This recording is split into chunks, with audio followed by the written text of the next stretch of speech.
I'm still mulling it over when I hear a harsh, muffled voice. Strange hours for a shop to keep. Oh my god, would you people just let me go to bed?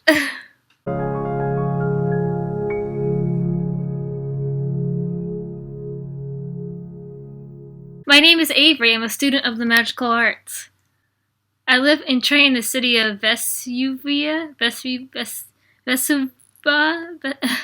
I hate this name already. Tonight the evening fog is thick, blanketing the street in an ethereal, milky glow. I linger at the window to appreciate the tranquil scene before drawing the curtain shut. I'll miss you. My master Astra, the fortune teller. I know nothing of his past.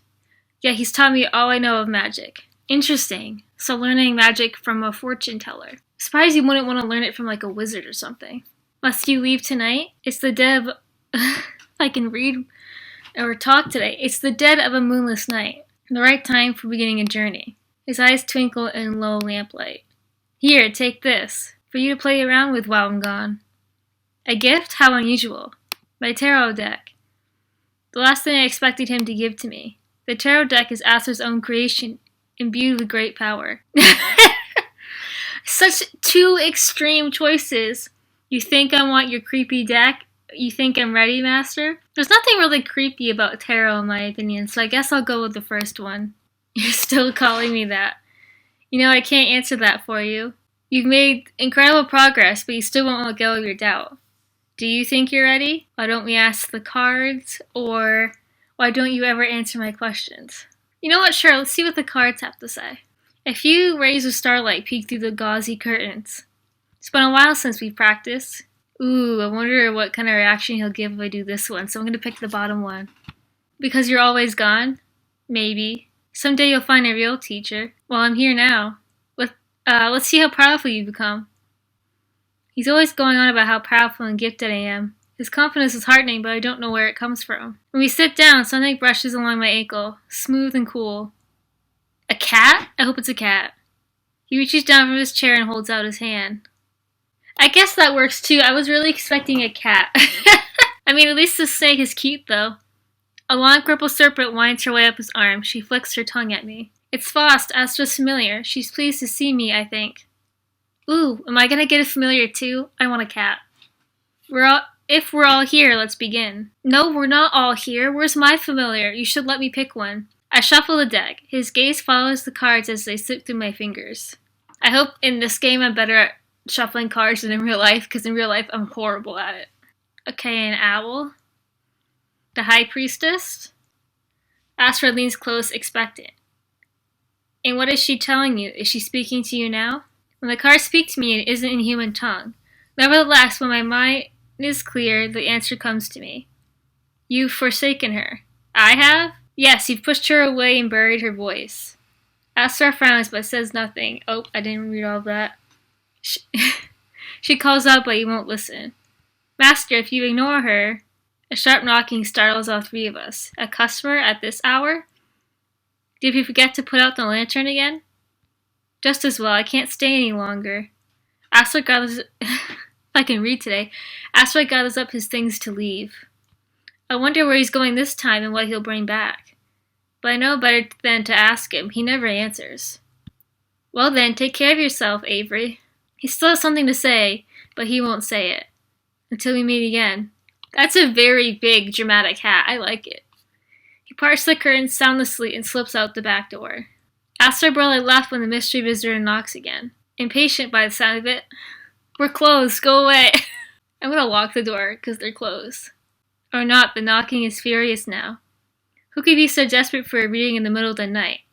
I'm not leaving, magician. Well, guess no option now. Opening the door, the figure steps inside and begins to unwind the shawl from their neck. Forgive me for the hour, but I will not suffer another sleepless night. The elegant cloth slips away, revealing the visitor's face. At the sight of her, my heart leaps into my throat. The Countess Nadia, here in my shop, in the dead of night. Please, you must read the cards for me. A little suspicious that she came so late at night, but okay. You've come to the right place, you've come to the wrong place. I feel like she wouldn't even let me turn her away when it came to the door, so I doubt me saying it's the wrong place is going to make her leave, so I may as well just do it. You've come to the right place. The Countess relaxes ever so slightly, her gaze sweeping over the shop. So I'm told your reputation precedes you. Oh my gosh, does she think that I'm the other person? I hope she doesn't mistake me for the other person. Beggars and nobles alike, the people of the city whisper your name in wonder. Though in my dream you were different.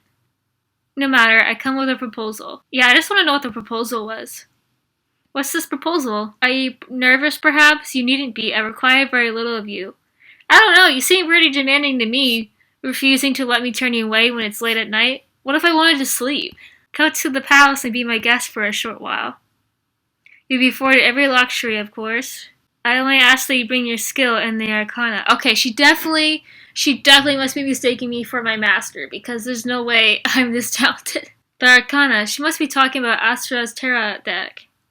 I will alert the guards to expect you tomorrow.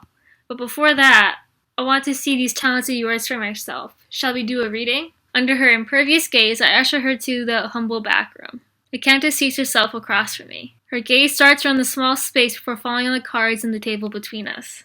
As I shuffle the deck, she folds her hands before her and closes her eyes. I never even finished my practice one with Astra. I don't know how I'm going to do this. I'm going to pick this one this time. The Fox. The Magician. She peers down at the card, studying its face. How very appropriate, and what does the Magician hold for me? My mind is clear, the answer comes to me as easily as ever. You have a plan. One that's important to you. And should I set it in motion? Her eyes pierce me, flashing brilliantly in the lamplight. Yes, now is the time to act. Everything has fallen into place. Say no more. Abruptly she stands, giving the card one last glance. She throws back the curtain, striding back into the shop proper. Your fortunes are straightforward, much the same as the others I've heard. And yet you were the first to pique my interest. The Countess crosses to the front door, winding the shawl around her face. I don't know. It seems like to me she was just seeking for someone to tell her what she wanted to hear, because she didn't even let me finish reading the rest of the card. She just oh, that sounds good, and ran away. So I don't know how to feel about this. But yeah, I'll open the door. She's a countess, right? I guess I should do it for her. I nearly trip over my feet in my haste to open the door. The Countess merely looks amused. I will see you tomorrow, then, at the palace. Pleasant dreams. With that, she glides past me and out into the night. For a moment, I'm frozen, staring after her figure long after it vanished into the mist. What could the Countess want with me, a mere apprentice? She's definitely mistaken me for my master, I feel like. All that talk of my reputation. Could it be that she mistook me for Astra? I'm telling you, it has to be it. What else could it be? I'm still mulling it over when I hear a harsh, muffled voice. Strange hours for a shop to keep. Oh my god, would you people just let me go to bed? Who said that? My gaze darts around the shop, chasing shadows in the dark. Is it Astra's familiar? I'm gonna laugh so hard if a snake can talk.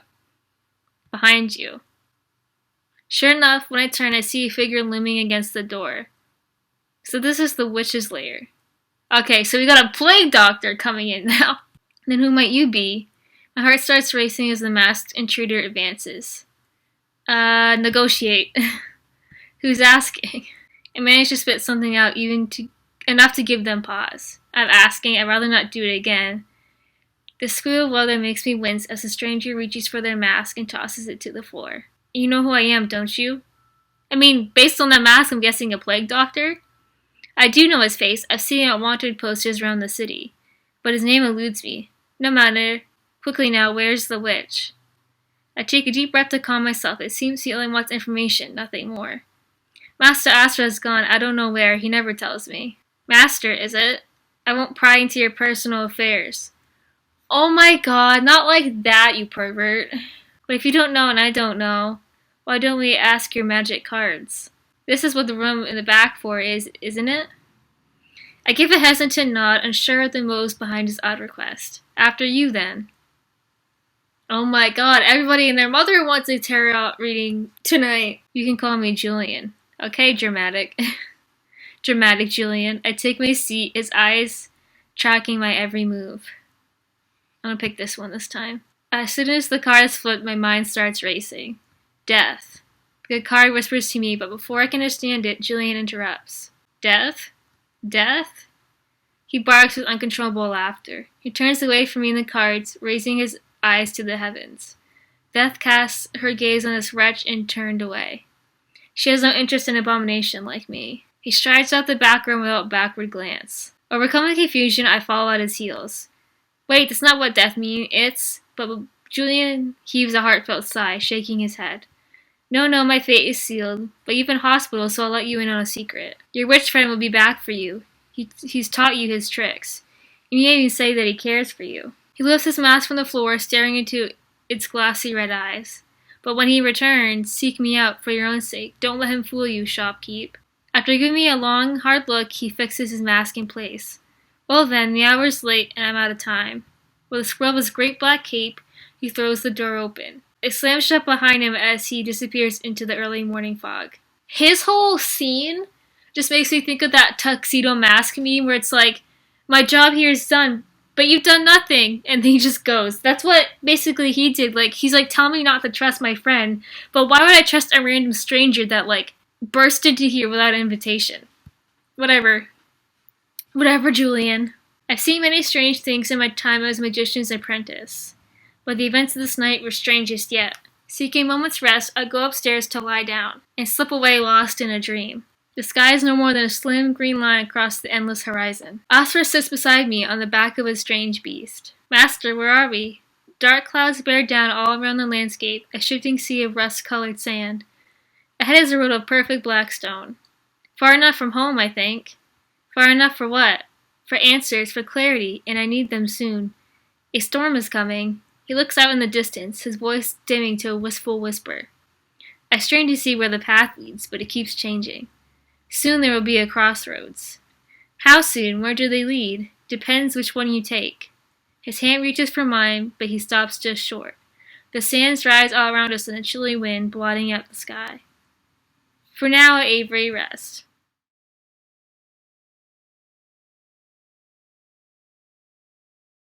I'm about to leave when the hair at the nape of my neck rises in alarm.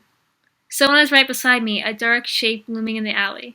Is it friggin' Julian again? Get a job, dude. Oh?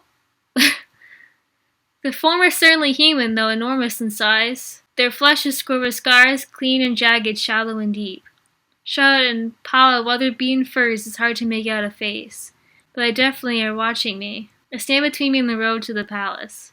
I feel like it's rude to just be like, can you move? I'm just gonna try to walk past and be like, quick, sneaky sneak.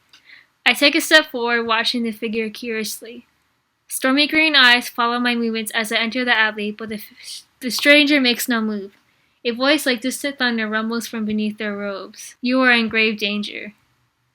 Okay, what's with all these weird people giving me ominous vague warnings and then not helping me?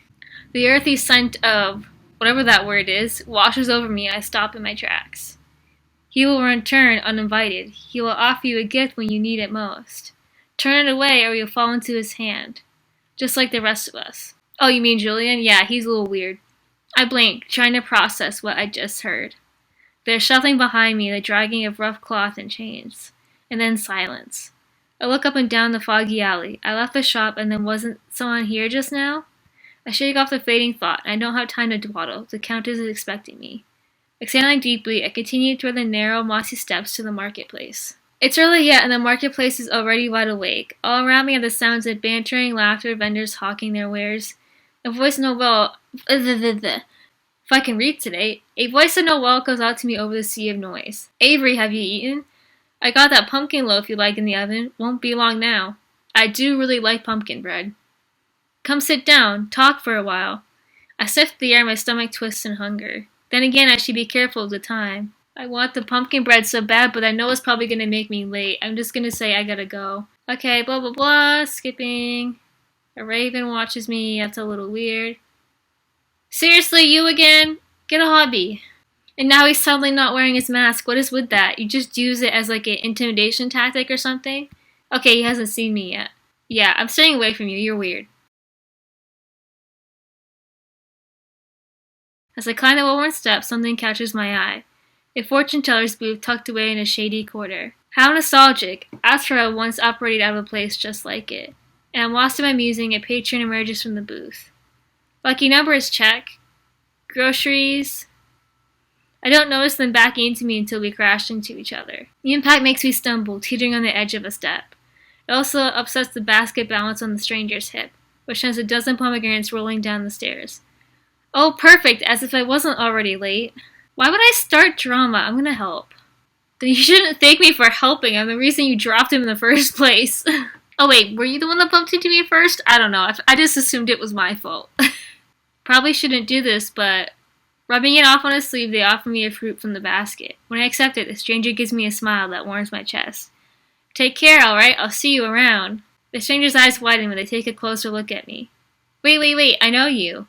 I don't know who you are, so... Oh, maybe they are a servant at the palace? If so, that was a happy coincidence.